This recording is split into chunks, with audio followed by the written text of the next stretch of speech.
이 소망의 하나님께서 성령의 능력으로 우리에게 소망이 넘치게 하시는데, 그것은 바로 뭐냐면 부르심의 소망이라는 것입니다. 하나님은 우리 모두를 하나님의 자녀로 불렀습니다. 하나님은 하나님의 나라로 우리를 초청하셨습니다. 그리고 이 소망의 하나님은 각자에게 소망을 넘치도록 부어준다고 오늘 말씀하고 있습니다. 그러니까 이 성경을 보게 되면요, 하나님은 자신이 누군가를 택하시고 이렇게 부르실 때 어김없이 미래의 소망, 부르심의 소망을 주시고 찾아오신다는 겁니다. 여러분 잘 아시는 이 아브라함에게 자손 준다, 땅 준다, 내 이름이 창대케 된다, 복에 거는된다, 이렇게 약속하셨는데, 진짜로 지금 지구에 유대인, 이슬람교 믿는 사람들, 기독교인까지 지구 인구의 40~50%가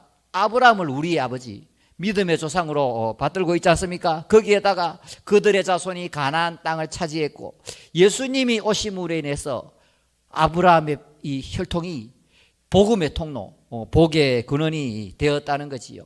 이삭을 찾아올 때도 많은 자손 준다, 땅 준다.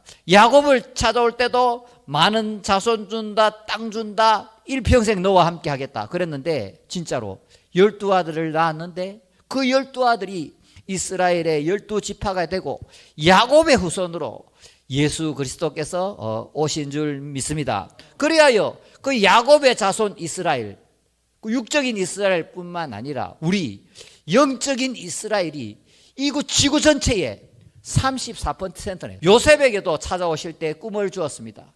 네가 앞으로 위대한 인물이 되는데 너희 엄마 아빠하고 10명에 되는 너희 형들이 절할 것이다. 진짜로 그래 됐어요. 진짜로. 자, 다윗은 말할 것도 없습니다. 다윗 나이가 10대 때 사무엘이 찾아와서 왕이 될 거라고 이렇게 기름을 부었는데, 다윗이 진짜로 이스라엘의 가장 위대한 왕이 되었고 구약 성경에서 가장 중요한 인물이 되었고, 예수님은 나는 다윗의 뿌리여 자손이다 할 만큼 이스라엘 사람들, 유대인들은 지금도 다윗별을 그려놓고 다윗을 기다리고 있다는 것입니다. 신약 성경을 보면 예수님께서 일자무식 베드로를 찾아왔어요. 네가 앞으로 사람을 낚는 어부가 되리라 했는데요, 진짜로 그 이후에 설교 한 번 했는데요 3,000명이 회개했습니다. 예수님의 수제자가 되었습니다. 그리고 사도 베드로가 수많은 이적과 표적을 행했을 뿐만 아니라 캐톨릭 교회에서는 이 사도 베드로를 일대 교황으로 그렇게 추앙하고 있다는 것입니다. 사도 바울도 마찬가지였습니다.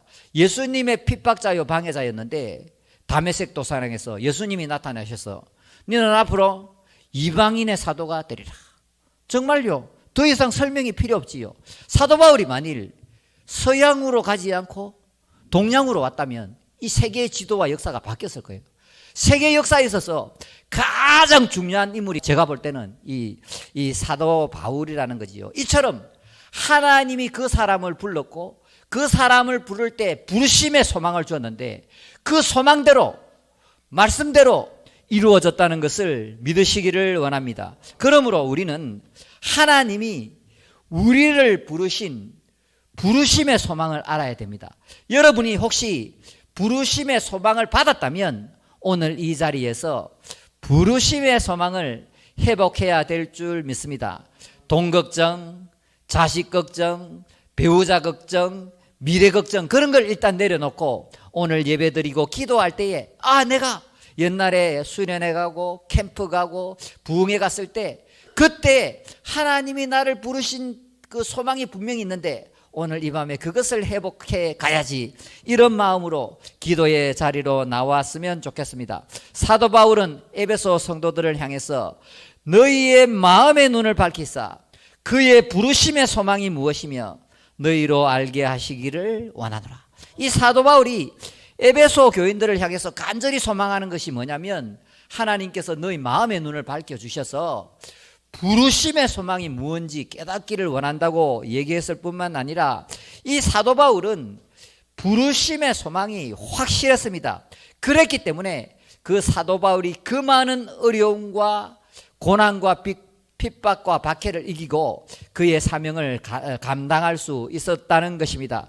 빌립보서 3장 14절에 표대를 향하여 그리스도 예수 안에서 하나님이 위에서 부르신 부름의 상을 위하여 달려가노라. 그러니까 분명한 목적, 분명한 목표, 표대, 부르심의 소망이 있으니까 어떠한 어려움, 어떠한 박해와 핍박이 와도 포기하지 않고 굴하지 않고 중단하지 않고 끝까지 쫓아가는 겁니다. 그러므로 특히 우리 젊은 분들은 부르심의 소망이 있어야 된다는 것이요. 미국의 어느 교사가 이 조사를 했습니다. 중학생들한테요, 너희들의 미래의 소원이 뭐냐, 소망이 뭐냐, 꿈이 뭐냐고 적어내렸대요. 그렇게 적어낸 다음에 이 교사가 20년간 그 아이들의 뒤를 추적했는데요, 소망이 분명한 아이 2%가 소망이 분명하지 않은 98%보다 더 많고 더 큰 업적을 남겼다는 그런 조사가 미국에서 나왔다는 것이죠. 그만큼 이 소망이라는 것이 너무나도 우리에게 중요하다는 것입니다. 하나님은 소망이 있는 자를 사용할 줄 믿습니다. 하나님은 우리에게 소망을 주시는데 하나님이 주신 그 소망이 우리를 데려간다는 것입니다. 우리의 노력이나 우리의 힘이나 우리의 재능으로 우리의 인생이 되어지는 것이 아니고 하나님이 소망으로 찾아오시고 부르심의 소망을 우리에게 주시는데 그 부르심의 소망이 우리의 인생을 데리고 간다는 것입니다. 하나님이 주신 이 부르심의 소망은 절대 부도가 나지 않는다는 것입니다. 이 세상에서 가장 멋지고 아름답고 위대한 사람은 소망이 있는 사람입니다. 그 사람의 미래는 그 사람 마음속에 하나님이 주신 소망이 있느냐 없느냐에 달려 있다는 것입니다. 소망이 하나님은 우리에게 소망을 주시고 소망이 있는 자를 사용하십니다. 그 사람의 인생은 성공하느냐 실패하느냐 그것은 그 사람 마음속에 소망이 있느냐 없느냐에 달려 있다는 것을 믿으시기를 바랍니다. 하나님이 주신 소망이 있는 사람은 결코 망하지 않습니다. 소망이 있는 사람은 어떠한 어려움이 오더라도 포기하지 않습니다. 소망이 있는 사람은 어떠한 환경, 어떠한 고통, 어떠한 아픔도 이겨낼 수 있다는 것을 믿으시기를 원합니다. 우리 오늘 이 시간 이 부르심의 소망을 붙잡고 우리 기도하기를 원하는데요, 중요한 것은 나의 야망이 아니라 하나님의 소망을 구하자는 것입니다. 나의 야망은 깨어지고 내 헛된 욕망은 깨어지고 하나님의 소망을 가지시기를 원합니다. 나를 위한 희망이 아니고 하나님을 위한 소망을 말합니다. 우리가 이 땅에 존재하는 것은 나 혼자 잘 먹고 잘 살기 위해서 세상 사람들과 똑같은 그런 목표로서 우리가 이 땅에 존재하는 것이 아닙니다. 우리는 하나님을 위해서 존재하는 것입니다. 우리가 존재하는 것은 하나님의 소망, 하나님의 꿈, 하나님의 목적을 이루기 위해 이 땅에 존재한다는 것을 믿으시기를 바랍니다. 하나님이 우리를 만드시고 이 땅에 보내신 분명한 소망, 분명한 목적이 있는데 그 소망을 향해서 달려나가는 것이 우리의 인생이라는 것을 믿으시기를 원합니다. 지금 현재 이 지구상에는 할 일이 너무나도 많습니다. 김우중 회장님이 말씀하신 대로 이 세상은 넓고 우리가 할 일은 너무나도 많다는 것입니다. 지금 수많은 학자들이, 경제학자, 미래학자, 신학자들이 지금 21세기를 바로 골든 타임, 우리 한국에 있어서 너무나도 중요한 시점이라고 얘기하고 있습니다. 미래학자들이 볼 때는 이 위기는 곧 기회라고 할 수 있습니다. 우리가 이 기회를 잘 살리게 되면 부국 강병을 이루고 통일을 이루고 21세기 세계선교에 쓰임받는 그러한 나라가 될 줄 믿습니다. 또한 지금 이 지구 반대편에는 재해, 자연재해, 질병, 굶주림, 아이가 태어날 때부터 에이즈, 태어날 때부터 에볼라 바이러스 중독, 폐렴, 이런 걸로 5초에 한 명씩 지금 죽어가고 있습니다. 하루에 수만 명의 아이들과 어른들이 먹을 것이 없어서 죽어가고 있는데 우리가 이 땅을 살아가면서 내 혼자 잘 먹고 잘 사는 것, 내 가족, 내 자식만 챙길 것이 아니고 지금 이 지구상에 이렇게 어려움을 당하고 배고프고 소외된 사람들을 위해서 나에게 하나님의 소망이 부어지고 그 소망을 따라서 이러한 사람을 돕는데 내 인생을 한번 걸어봐야지.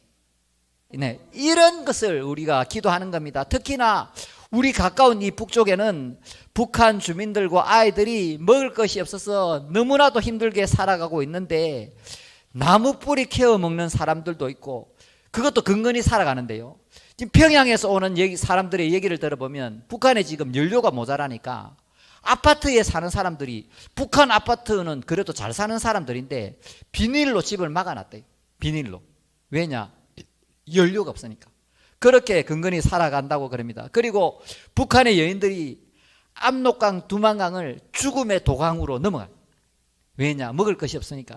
죽음의 도강을 해서 중국 사람들한테 몸을 팔아서 옥수수, 감자, 보리 얻어와서 또다시 죽음의 도강을 해서 자녀들을 먹이고 그렇게 살아간다고 그럽니다. 사랑하는 여러분, 동남아, 아프리카 이 세계 각지에 북한에 보험이 필요하고 빵이 필요하고 옷이 필요한 사람들이 너무나도 많다는 겁니다. 이러한 시대에 우리가 이렇게 불쌍한 사람들을 위해서 이 부족하고 연약하고 죄 많고 모자란 건 많지만 하나님께서 나에게 소망을 부어주시면 내가 이러한 사람들을 위해서 내 인생을 한번 걸어보리라.